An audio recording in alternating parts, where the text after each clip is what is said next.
Hoje, na nossa aula de português, nós temos trabalhando o texto. Daí, nós vamos ler as perguntas. Você concorda com o título Vida de Papel? Você vai justificar a sua resposta. Muita gente coloca assim, sim, não, e não justifica. E a pergunta está pedindo para você justificar. Por que você colocou sim ou por que você colocou não? Se você concorda com o texto, se você gostou do texto, você vai colocar aí com suas palavras, você vai ter que justificar, tá bom? Não é só sim e nem só não, tá certo? Quem é o personagem principal do texto? O que mudou na vida desse personagem? No final do texto, o personagem está feliz? Por quê? Para refletir, você concorda com a atitude da mulher que jogou o saquinho de papel no chão? Por quê? Você vai dizer se concorda, se é bonito, se é certo, se não concorda, por que não concorda. O que você colocar, você vai ter que dizer por quê, tá? Na página 109 do livro de português, nós temos: faça a releitura desse trecho do texto, do saquinho de pipoca à vida de artista. Releitura é o quê? Você vai procurar entender por que foi dito isso, né? Na letra A, o que o personagem quis dizer nesse trecho? Letra B, esse espaço é seu. Desenhe a parte do texto de que você mais gostou. Letra C, agora escreva uma frase sobre ela, né? Na letra B, você vai escrever uma cena do texto que você mais gostou. E na letra C, letra B desenha, e na letra C, uma frase sobre a cena que você desenhou. Capricha na letra. Eu tenho visto, né, nas atividades que eu estou recebendo, o pontinho do I sendo uma bolinha. Bolinha mesmo, assim, ó. E eu não quero, tá bom? O pontinho do I, ele tem que ser pontinho mesmo, de verdade. Pontinho. Ele não precisa ser uma bolinha, tá certo? Não fica legal, não é legal. É uma bolinha fechadinha, sem espacinho no meio. Um ponto mesmo, né, ó. Tá certo? Não é uma bolinha vazada, aberta, tá bom?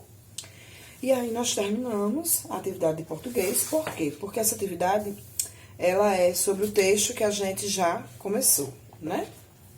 Então, façam, que está facílimo. E agora, nós vamos dar uma olhadinha em geografia, cujo texto é representação das cidades e dos espaços urbanos, né? Quando a gente se refere a urbanos, nós já estamos falando de algo voltado para, de fato, para a cidade, né? Para a cidade. Não é voltado para a área rural. É voltado justamente para a cidade, para zona urbana, né? Então, aqui é muito importante compreender que espaço urbano e cidade, apesar de serem comumente usados como sinônimos, podem significar elementos diferentes. Vamos lá ver. O primeiro é constituído pela concentração de terras que estão ligadas entre si, no que diz respeito ao lazer, ao comércio e às áreas industrial e residencial. Então, nós já estamos vendo aí uma diferença, né? O primeiro é constituído pela concentração de terras que estão ligadas entre si, espaço urbano, no que diz respeito ao lazer, ao comércio e a áreas industriais e residencial. A cidade é uma área com grande crescimento populacional que deve, ou deveria, ser estabelecida com base no direito de todos, isto é, no direito à cidade. Com isso, cria-se uma associação entre espaço urbano e cidade, pela conexão em que o cidadão precisa desfrutar de moradia, saúde, trabalho, educação e segurança, para ter acesso aos bens públicos e, portanto, viver com dignidade. Nesse caso aí, nós vimos que a cidade é uma área com grande crescimento populacional, né? E os elementos diferentes, no caso aí, é que o espaço urbano, ele tem o quê? Tem terras que estão ligadas no que diz respeito ao lazer, né? No que diz respeito ao comércio, às áreas industriais. E a cidade é uma área com grande crescimento populacional. Quando você está falando de populacional, de crescimento populacional, aí você frisa cidade, certo? E aí nós temos um pequeno exercíciozinho, só uma paginazinha, né? Que é escreva um pequeno texto sobre como é a sua cidade. Né? Nesse texto, no caso aí, tem 3 linhazinhas, né? No livro de vocês. Então, é um comentário, né? Faça uma lista dos tipos de comércio que existe no espaço urbano da sua cidade. Por exemplo, você vai dizer se tem na sua cidade pizzarias, tem lanchonetes, se tem lojas, se tem... Né? Você vai lembrando aí dos comércios e vai colocando aí, tá? Observe a imagem e responda. Que problemas sua cidade com esses cenários apresenta? Aí tem 2 cenários. Então, você pode usar uma linha para falar de um cenário e falar do outro cenário, tá? O que apresenta primeiro cenário e segundo cenário, tá? Observa bem e vê aí o que é que você vai colocar. No número 4, tem assim... Se você fosse prefeito, o que você faria para melhorar a cidade em que você mora? Essa pergunta, de certa forma, no caso vocês, vão conversar com os pais, né? Para os pais ajudarem, porque tem aluno ainda que não tem conhecimento dos problemas da sua cidade, né?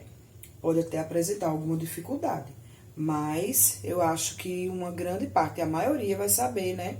Quais são os problemas que os pais ficam comentando em casa, né? Que tá com dificuldade de resolver tais problemas, né? E assim você vai perguntando aos pais, fazendo uma espécie de entrevista, para que você coloque aí no livro, tá bom? As dificuldades. No número 5 tem assim: o que o cidadão precisa para viver plenamente na cidade? Então, você, além de ter no texto, você vai ser convidado agora a pensar um pouquinho. Será que só eu, ou só você, tem direito a escola, a ter comida, a ir num hospital, seja ele público ou privado, né? Será que só você tem direito a ter sua escola, né? Sua professora, fazer essas atividades as quais você está fazendo? Será que só você e seus amigos de sala, no caso, tem direito a ter roupas boas, né? Roupas boas, eu digo boas, né? Tem tanta criança aí que não tem de jeito nenhum, né? Tem sim roupas rasgadas, né? Será que só você e eu nós temos direito a ter nossa casa, essa que a gente está passando agora por essa fase de isolamento? Será que todo mundo na nossa cidade está dentro de uma casinha quentinha, né? Com comida, com cama, com um lugar quentinho para dormir? Então, pense aí um pouquinho. E a partir desse pensamento, dessa reflexão, você vai responder. O que o cidadão precisa para viver plenamente na cidade? O que será? E o que você vai responder, eu já vou deixando essa reflexão. Será que só algumas pessoas têm direito a isso daí que você vai responder? Eu acho que não, né, gente? Então, vamos analisar e, de antemão, diante das suas respostas, nós vamos agradecendo pela vida que nós temos, né? Agradeça ao acordar, ao dormir, né? Antes de dormir, agradeça por tudo. Ah, mas hoje eu tive pouco biscoito. Ah, mas hoje eu nem tive biscoito, tive que comer outra coisa. Ah, mas hoje eu não tive o que eu queria. Ah, mas a minha mãe não comprou o presente que eu queria. E olha só o quanto nós reclamamos, né? Então, agradeça todos os dias por tudo que você tem, né? Eu agradecer também por tudo que eu tenho. ensine, né, ao seu irmão, à sua irmã, ao seu colega aí da rua, converse um pouco com a mãe. Mãe, a senhora tem agradecido pelo que a gente tem? Então vamos convidar as pessoas a agradecer, né, pelo que a gente tem, tá bom, pessoal? Então, boa tarefa, né? Tudo de bom, estou aqui para tirar dúvidas, que Deus abençoe a cada um e até amanhã. E muito obrigada por todo o carinho que vocês têm me dado, tá bom? Beijos e fique com Deus.